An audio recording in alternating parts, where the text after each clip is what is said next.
I feel the excitement in the room, and I'm just as excited. And I really want to start off by saying that we always hoped that one day you'd be able to come and join us here and take the stage and speak at Republica. Well, here I am. And it's so wonderful that we finally have the opportunity to meet you in person. And I just really want to say that in the name of the team and all the people at Republica that, like I said in the beginning, make this such a special event, we really just want to thank you. Thank you for your bravery, and thank you for becoming a part of this family. Well, thank you.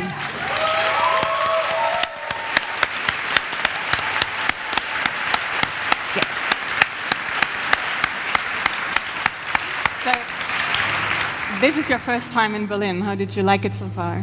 So yeah, this is my first time in Berlin. Not my first time in Germany, but definitely my first time in Berlin.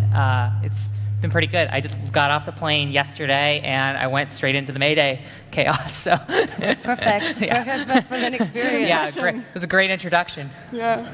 Was there anything unusual that you didn't expect to discover, or were you warned what Kreuzberg looks like on the 1st of May? Oh, I already knew. I already knew the deal. Great. It's quite famous. Yeah, famous, actually, a good keyword, because one thing that we've really wondered about before is how you managed this whole transition in your life, going from a state of pretty much isolation to the celebrity status. Is it something that you've already gotten used to? Oh, no. I don't think you could ever get used to this, and I have no idea how to describe it, but I mean, I try to just stick to being me and try to just live my life, and that's all I can do. But living obviously in the spotlight and with a lot of attention, I kind of just try to ignore it a lot, but it's really hard. It's really tough. We also really wondered how you managed this process, because it must not be easy coming from that situation, and then finding the right people to work with, finding the right people to build a team and to sort of manage your career basically the way you have done. How did you do that? It was easy. I stuck to people that I've known for a long time, who have been by my side for a long time. I have a really I've been working with a core group of really good activists and organizers and friends that I've had for many years who got me out of prison, and you can't expect anybody but the people who helped get you out of prison after 7 years to still be by your side when you get home. And having people like the people that I work with now has been incredible. It's been inspiring, and I couldn't have done this whole coming out to the world without them. It's been inspiring.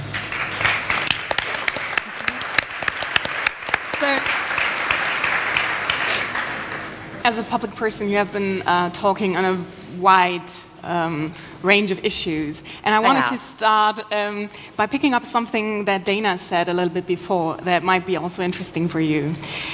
She said something like, AI is the new big data. So I wondered, which part do you think of this AI talk happening is a realistic scenario that we have to discuss, and which part is just a hype? Yeah, I remember big data had just started to be a term because I was working with large data sets in the past, in 2010. Yeah. And what Dana's talking about is the buzzword for this slow creeping. It's been a continuous process, because big data was the collection of the data sets, and now the AI and machine learning craze is really just a continuation of that, because it's how do you process these huge data sets that we've collected. So in a sense, the solutions that are the supposed solutions, the supposed answers are the hype, but the continuous process of collecting large data sets and then developing algorithms to sort through it and to make decisions and be able to process that information has been that is real, and it's also dangerous. Yeah. I think the hype is really all about being able to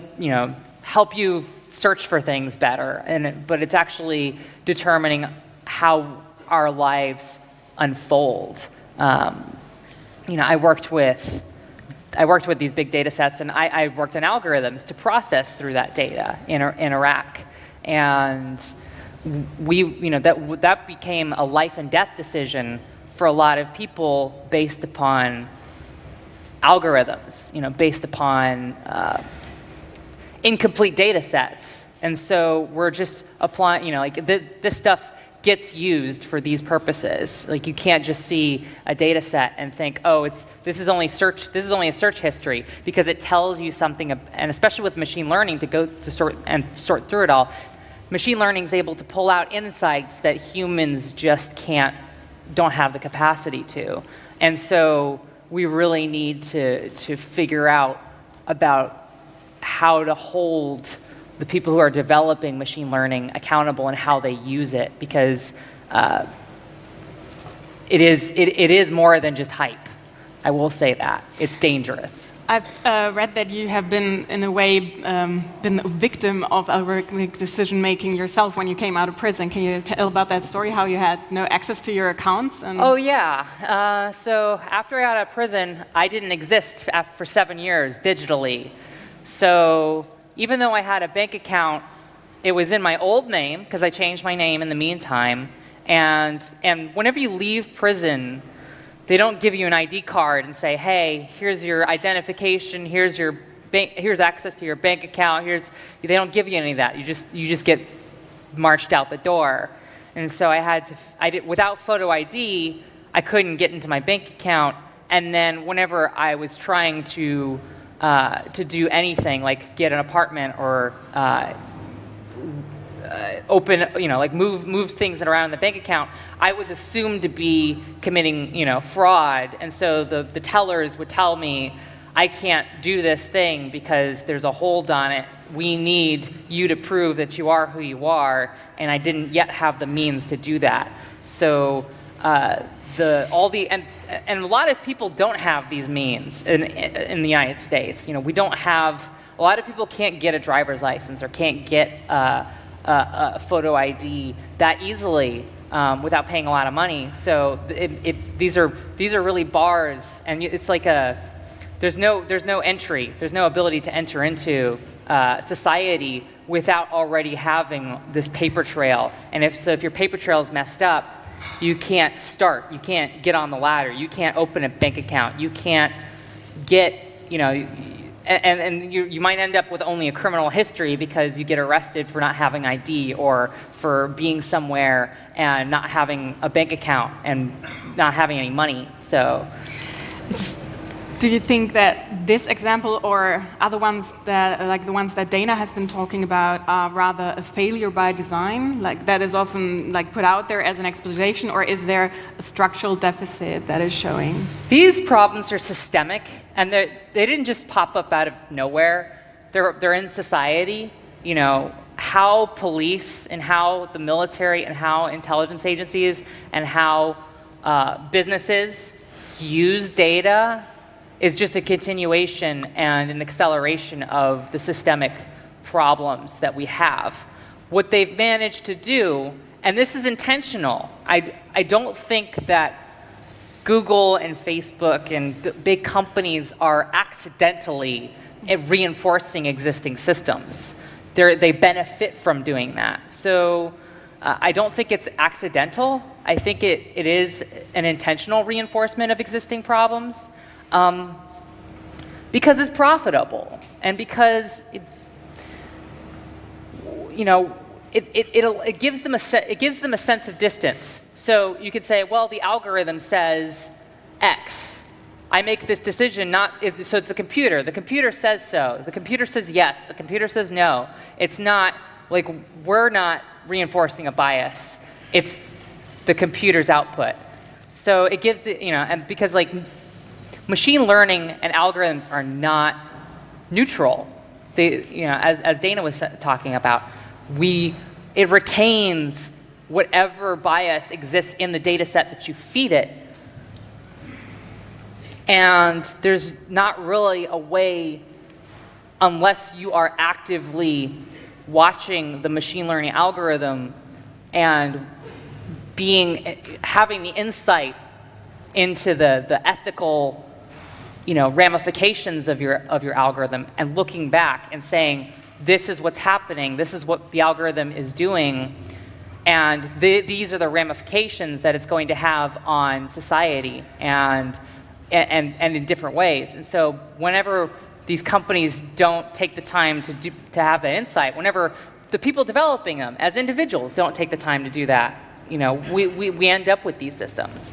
It seems like it's still so disconcerting, the readiness that we're willing to adapt these technologies, especially in public sectors or public services developed under these circumstances. Right. Like Dana referenced a bunch of examples of racist algorithms, basically. There was this really scary ProPublica study on the software being used in American prisons to assess who would be more likely to fall back into criminality. Yes. And I think in 7,000 cases turned out to have the exactly wrong assumption, just because it was also programmed with a racial bias. Yes. And so it's kind of shocking to think that we already have pinpointed sort of part of the problem being that it's a whole bunch of basically very homogeneous groups of white men programming these pieces of software in Silicon Valley, and yet we're adapting them without maybe adequate testing into public systems. We're also ignoring the ethical, the ethical obligation that we as developers have. Yeah. We're actually in a position, I would argue that we're in a position much like a doctor, and if not more so than a doctor, to have an ethical standard and have some ethical basis in which we make our decisions and act upon our insights and our ability to understand this. We don't just churn out code. We don't just create a product and that's the end of it. We as developers are complicit in the software that we write, and I would argue how it gets used and how it gets misused. So in that sense, the problems can most effectively be solved by the developers at the development stage. So we have to change we have to change our developer culture. Technologists no longer can just say, "We bring you tools. Here they are. Now society, figure out how to use them."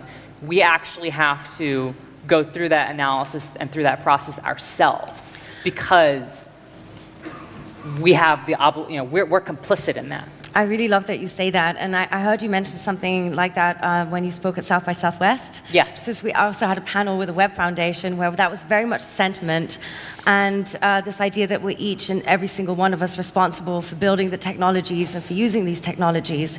How do you think that can be done? I'm really a fan of this idea of a sort of code for ethics, like a doctor that you sort of pledge to, but do you think this is something that has to happen on an educational level? Is this something that, how do we instill this in every individual? Right. It's a cultural change that needs to happen, and that happens with each and every one of us. Each and every one of us has the ability to do something about what we see and what is within our zone of control. So, and we're not limited to just asking for permission or, going through a process. We can do things, and we should be doing things. We're not we can engage in different forms of more direct action in the workplace whenever it comes to working with technology. There's all these different methods that have been tried and true by the labor movement of the 19th and 20th century that we can apply. We can talk about, whether or not we want to develop a system and then withhold our services potentially.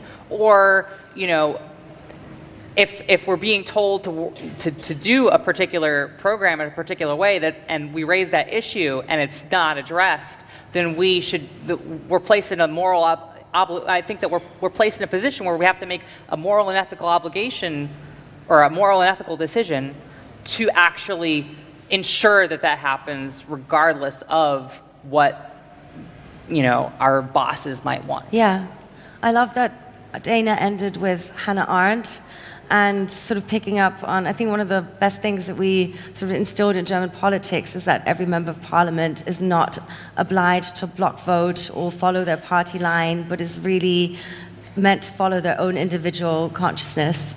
And I think that's something that should be true for all people in all systems, basically. It is. And it's especially the case with people in technology right now.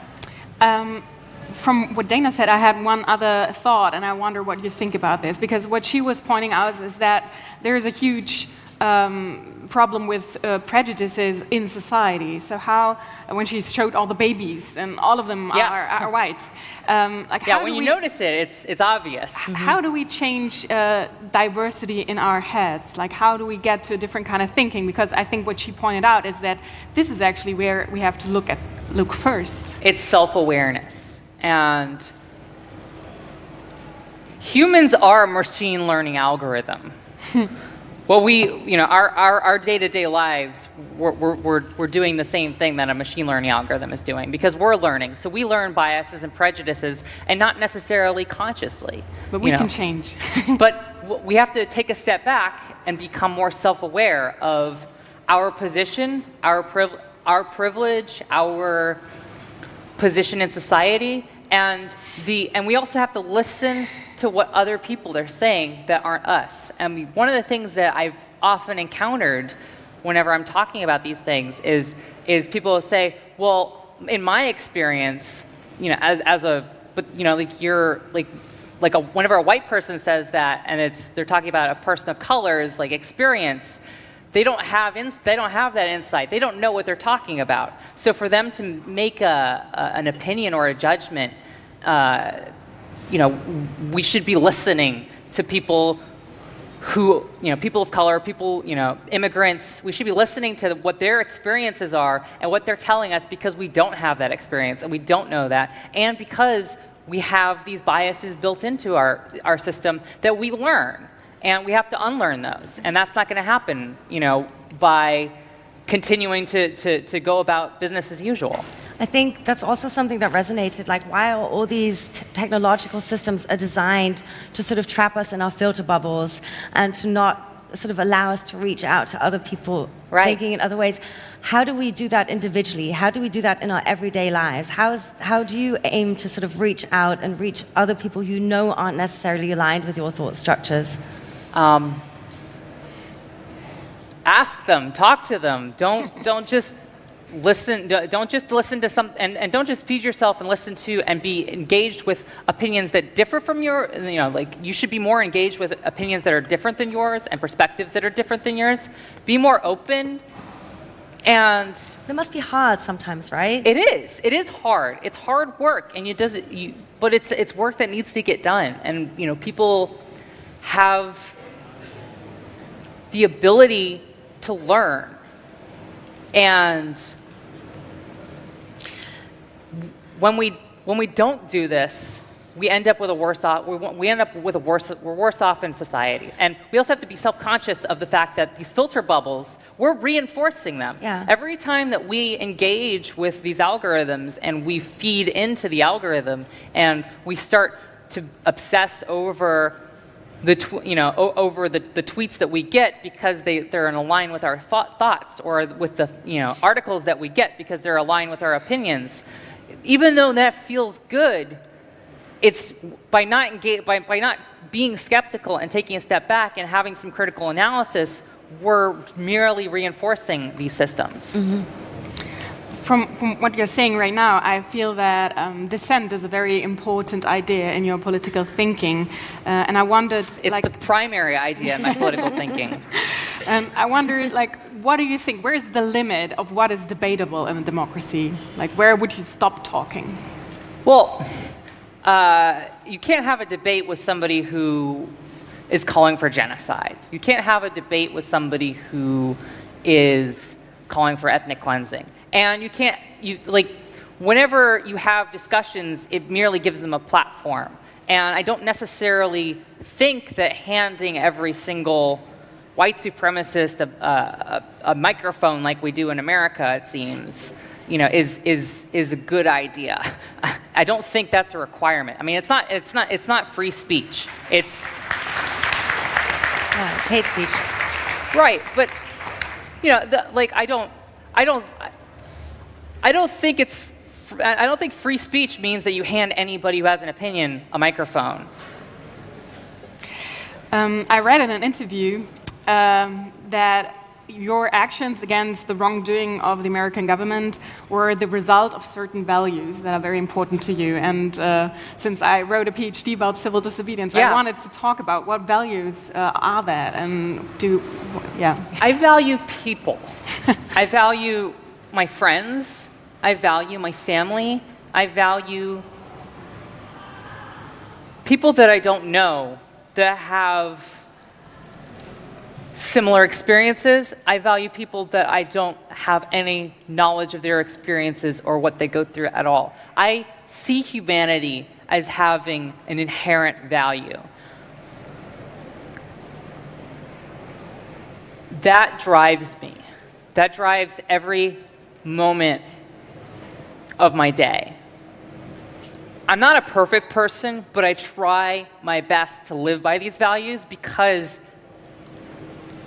that's the way I feel deep inside. I have we're all connected. I feel like all of us have a connection to each other, and that connection, especially in a society like ours where everything is so connected, we're connected to people we don't know in far off places, and obviously there's the 6 degrees of separation, discussion, and that's panned out. Mathematically, we do have about 6 degrees of separation with virtually every single person in the world. So really, we don't have a large world, and I like to go back to that. There's this great photograph taken from Voyager 1, the space probe, and you look back at that photograph, the pale blue dot, it's called, and Carl Sagan had a great poem that makes me have a moment every time I read it, and I read it, every so often. But we're on this tiny speck, this tiny little dot, and all of our hate and all of our prejudices and all of our frustrations just seem so paltry and so measly on the scale of planets, on the scale of stars and the scale of galaxies. And we only have each other, and we are dependent upon each other in a very limited ecosystem, and in a world that is fragile, and in a society that is fragile, and we have to recognize our role in that, each and every one of us, and do the best that we can with what we have. It's really beautiful the way you said it. I think it's not just very beautiful, it's also very humble. And it's not something that all humans are good at, sadly. Is this something that you've always carried within you? I mean, I'm not special or anything. I think that the experience that I've had in the last decade has been, as a teenager, I could be sometimes, arrogant, and I thought I knew everything. But my experience has taught me that no matter how much experience I get in life, and no matter how much I read, no matter how much I learn, it feels like I actually know less, and I am less important the more that I've lived my life. Because I realize that, the most important things that matter, are the connections that we have, and not what we've learned or what our experience is. And that's, it's been a humbling experience the last decade of my life. Going into the military, being homeless before that, and going to war, and then going to prison. I've seen and I've learned things that I'm going to take away and do better because I've had these experiences for the rest of my life. Yeah. And I was driven to do good before, but now my values have crystallized and solidified, my dedication to just living the best life and doing every single thing that I can to make the world better. And just as a person, not as a famous person or a political figure or as a public figure, just as me as an individual. But I do believe that for a lot of people, you became really a bridge figure to political thinking with what you did. I think you did. Your actions showed what one person can change, and that was like so amazing. And I wonder, like, how can you and we encourage more people to have that bravery to believe that they can change something in society? Yeah. Well, I just want to say that I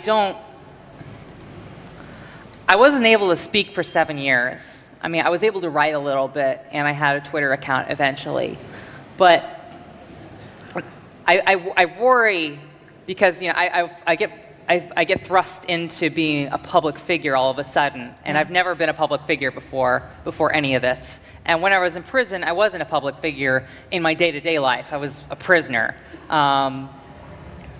So I just worry that I'm an imperfect person, and like there's been like a kind of cult of personality that is really intimidating and that is overwhelming for me, and I'm still trying to adjust to life after prison, and while also being a public figure at the same time, and I've been struggling to balance that. Yeah. You know, and I'm going to be out here, and I'm going to be talking, and I'm going to be saying the things that I believe, and I'm going to be trying to encourage other people to do right and to do the thing that, you know, that we believe makes a difference in what we know, because that's what I did.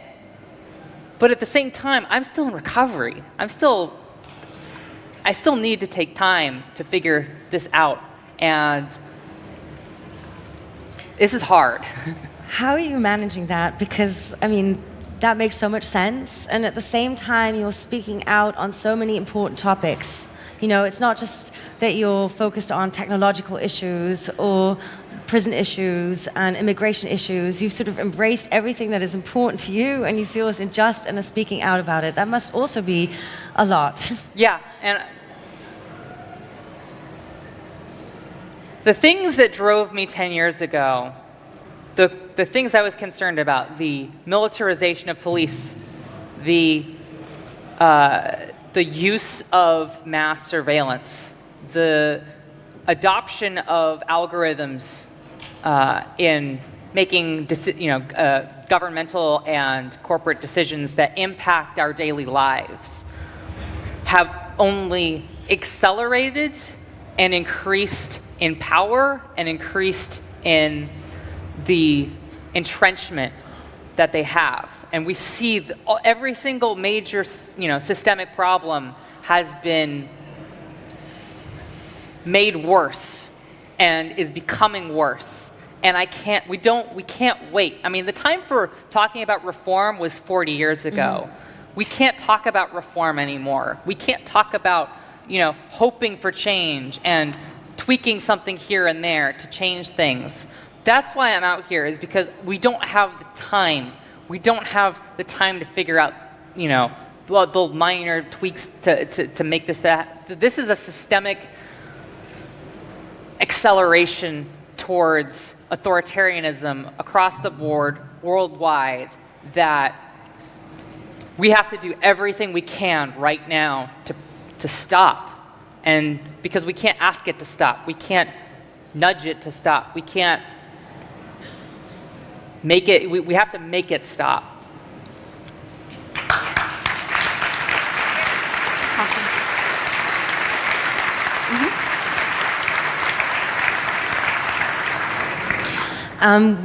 I've just had a sneaky look at my phone just to see what time it is, because we obviously want to give you guys the chance to ask a couple of questions too.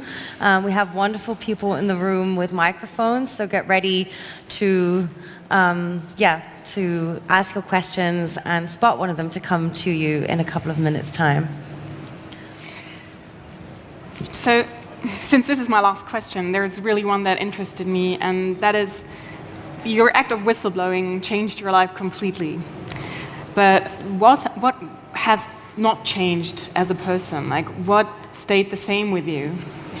Because, even right now when I hear you talking, you as a person, I don't know if you realize, but you're so impressive. And it's such an honor to do this.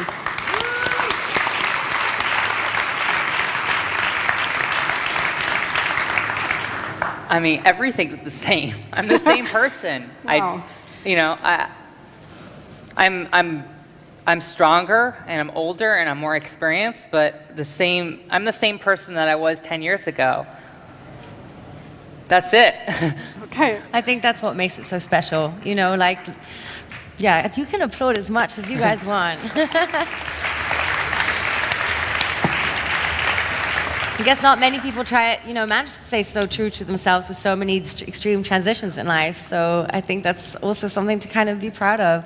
Well, when I was in prison, it strips away, like whenever you're in prison with people for a long time, and I was in general population with other prisoners most of my time in prison. I was in solitary confinement for a year, but then I interacted with other prisoners for 6 years. All of the pretenses, all of the made-up BS that we have in our daily social interactions of life is stripped away. You just have a person, and you have other people that you're with who have also been stripped away of everything. And so in that moment, you realize with other people that this is what matters and this is who we are. It's not what suit you wear or what clothes. It's not what clothes you wear. It's not what you do. It's not what your job is. It's not what your title is. It's who you are when you've lost everything. Like how much integrity you have as a human being when you've lost it all. And we had that. We found that together as a group because we needed each other in an environment whenever any one of us could be messed with by a guard at any moment, and we couldn't look the other way and let that happen because it could happen to one of us. So we would band together and we depended on each other for mutual aid and mutual comfort in these tough moments. And I learned that this is what humanity is at its base, and that's the strongest part of us, is the ability, even in the most intense and the most extreme circumstances, to band together and fight back and to get through it and to survive.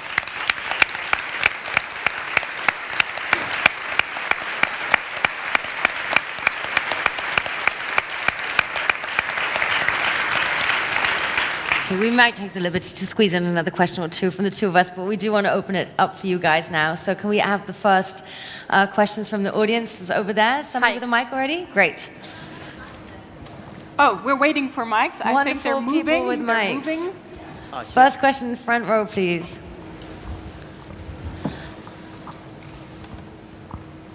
And maybe you can stand up just to help us on stage see who's talking. That would be lovely. I'll stand. Hello. Hi. Hello. Hi. Hello. First, I just wanted to say thank you for being here and doing what you're doing. And long story short, we've had some similar experiences. I was also in the military. I did some of the things I went through some of the experiences that you've run through. So I just want to say thank you kind of outright. Second, I wanted to ask, my question was, how did you get to the place where your politics became so intersectional? Because as a person of color, as a person who's queer of color, that matters a lot to me. And as somebody that researches all of the things that you're speaking up about, I find that really important. I just want to know clearly, you're doing this intersectional work. How did you get to that point? It was it was my work in Iraq. I mean, I'm essentially working and having to understand, and I couldn't do my job without understanding what people, who people are, and I became really culturally aware, and I became really fascinated by the history and the culture in a completely different society and in a completely different way of how society can be structured. From what I had been, from my life experience and just being in the United States. So that was really an insightful thing for me, and I realized that there was like this wake-up moment inside myself where I'm like, wait, people have the same values and the same issues and the same problems and the same like needs and wants, like that we're not just a label, that we're not just a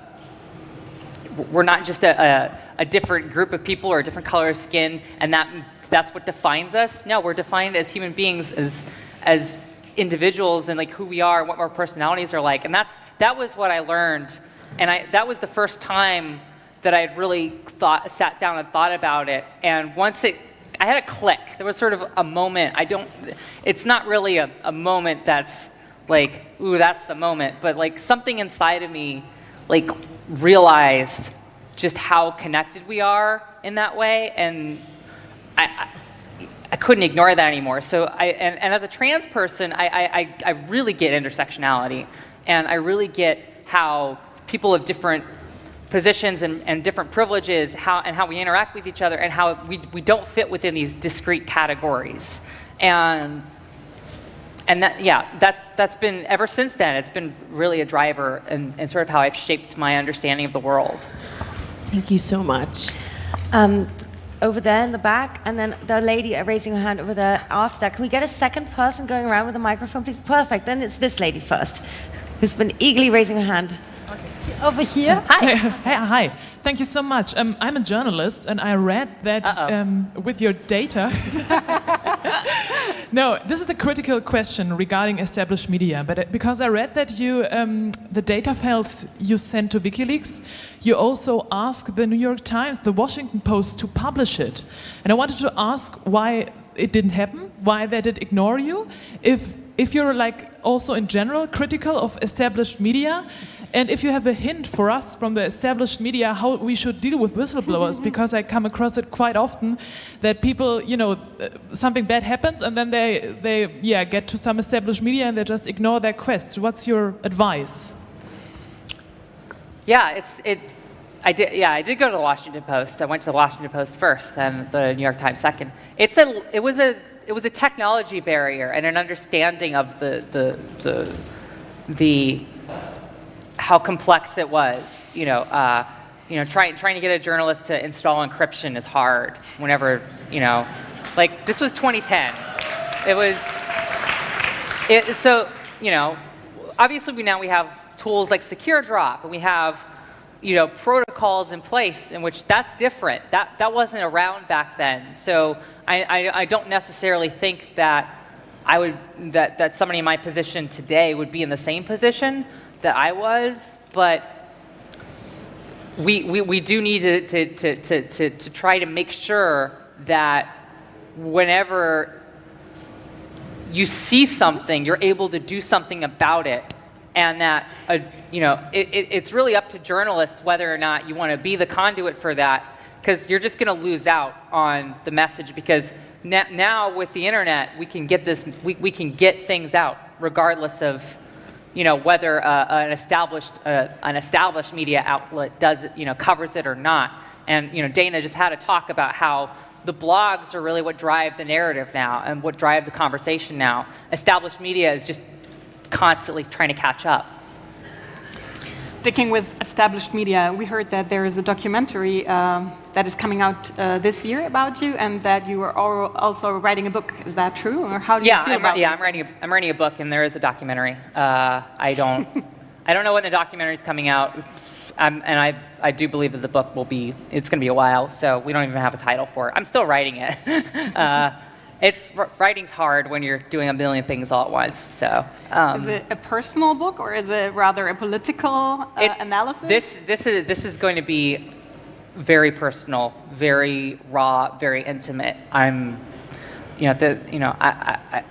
out here talking about what I'm working on and what I'm doing, and I'm talking about policy and I'm talking about politics. But as for my life story and like how I got to where I am, I'm laying it all out there in this book, and it's a really tough process to go through.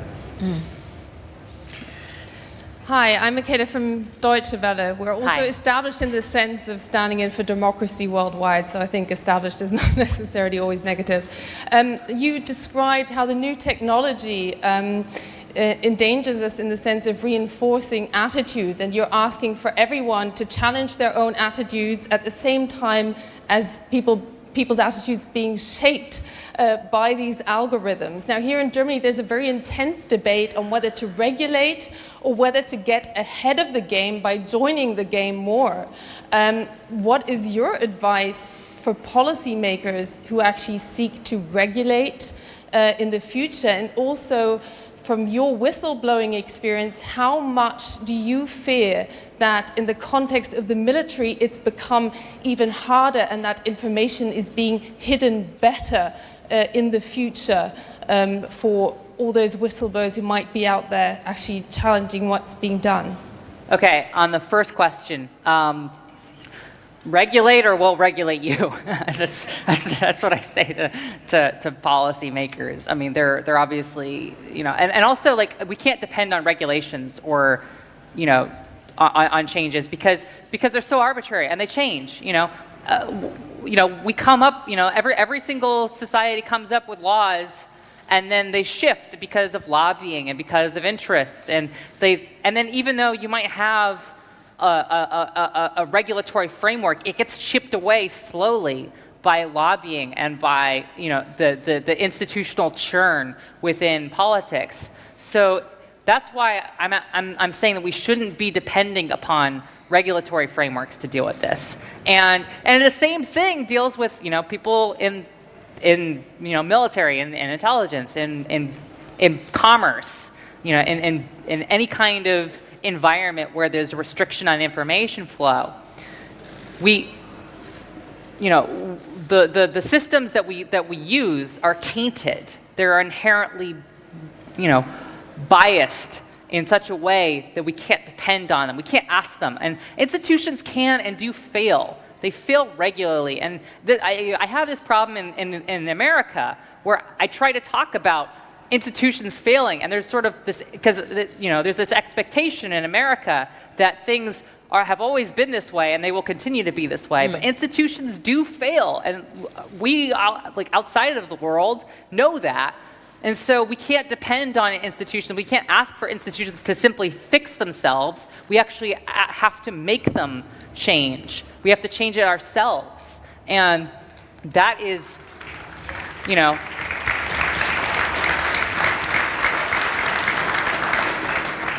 and that goes for an individual, and it goes for the rest of society. Yeah, I mean, obviously this is something we in Germany lived and know, and like to remind ourselves often of. It's also something we're going to be addressing here later on stage with a Turkish journalist that is coming to speak, who has to believe in the same sentiment because her country is undergoing a very undemocratic transition right now. So believes that institutions can fail and can change is something that she's upholding as well. We have another question up here.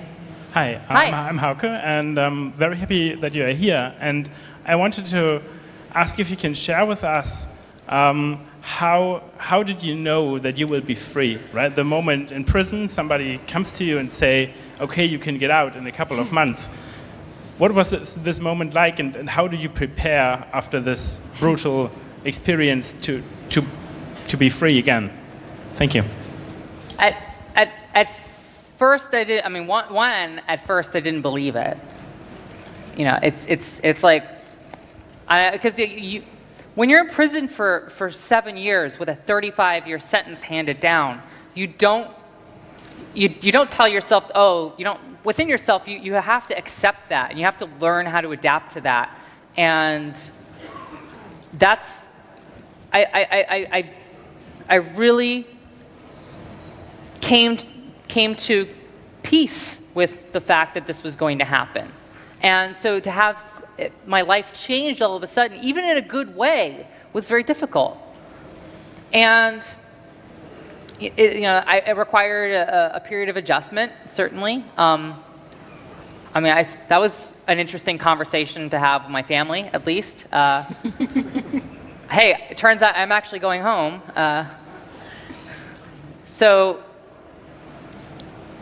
And also there was, I kind of was initially thought maybe birds were going to be chirping, the sun was going to be shining, and like it was going to be like happily ever after.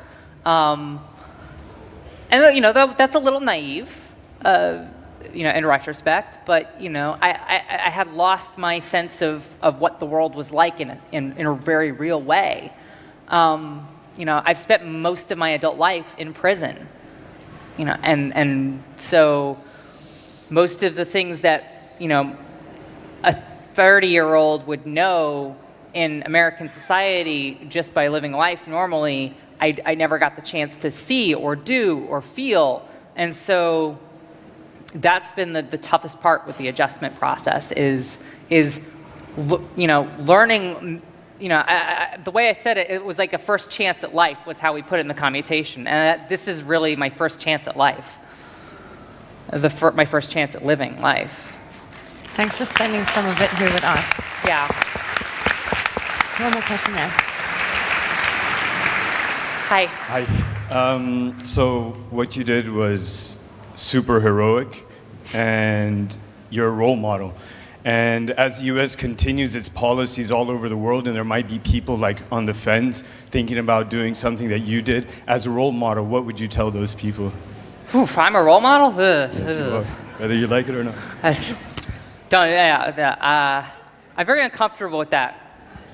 I don't feel like a role model, and I worry about being placed in that role and placed in that position because I'm pretty flawed and I'm pretty new to living life, and I'm not perfect. And as a trans person, I've been wanting a role model for all my life. I've been looking for someone to say, hey, this is an idol, this is a role model that I can look up to, and I'm still looking for that. It's really tough. And I think that the rest of the world doesn't need to look to me. We need to look to each other. We need to look around us.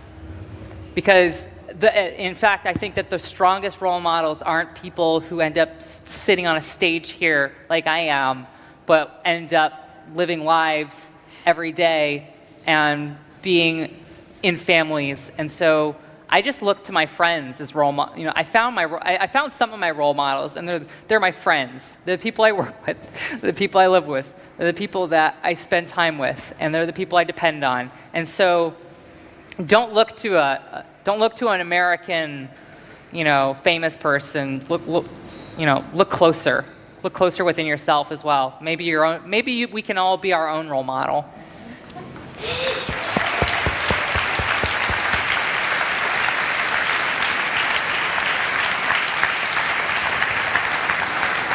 We take, although this is already the most perfect closing words any session could ever have. We have 5 minutes left, so we're going to. Somebody has already got the mic in their hands. One final question. Hi, my name is Toby. I'm a blogger for sexuality and sexual culture. Due to your Wikipedia article, I read there that you got approved your therapy during your time in prison so that you could, let's call it officially become a woman, so you got your hormone therapy approved there. I would really like to know how people treated you differently during your time in prison, why that change happened, and how did it affect you? Prison is a complicated environment. There's a lot more to it than that, and I'm saving a lot of, I'm going to talk a lot about this in the book because it's so complicated and it's so, transitioning in prison. I really don't want to give you a five-word explanation as to what it's like because there is no 5-word description of what that's like. But what I can say is that I went through this process and I fought to do this, but I'm not merely saying, and I'm not advocating that we should be only providing, we should be providing health care to trans people who are in prison. But I ultimately think that the best way to treat a trans person is to get them out of prison and to get them to live their life.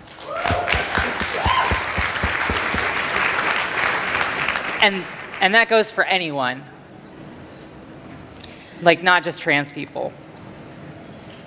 I'm just looking to the room to see if anybody's shaking, waving desperately their hand into the air. I don't know if a microphone can come to you very, very quickly. Microphone people, who's closest to you? You have 2, 3, 1 to find somebody. We did. Okay, in that case, slow moving. Sorry for that. We're going to take a last question up here on stage. First of all, though, I really want to say, I think when I look into the room, it's a shared sentiment that we are all so grateful that you came to spend some time with us here and for sharing your thoughts with us. Do you have a little bit more opportunity to hang out and discover Berlin, or what else is next for you? Yeah, I'm going to take some time. Maybe like 2 days, I guess. I don't know. I'm kind of flexible on the time, but I have to get back to the States. I've got a lot of work to do. I've got a thing going on, so. Yeah, we heard you have this thing going on. But I did want, this is my first time outside. This is my first time outside the country since I was released. So it's good to be back in Europe. I might explore a little. As a Berliner, I have to say. Yeah.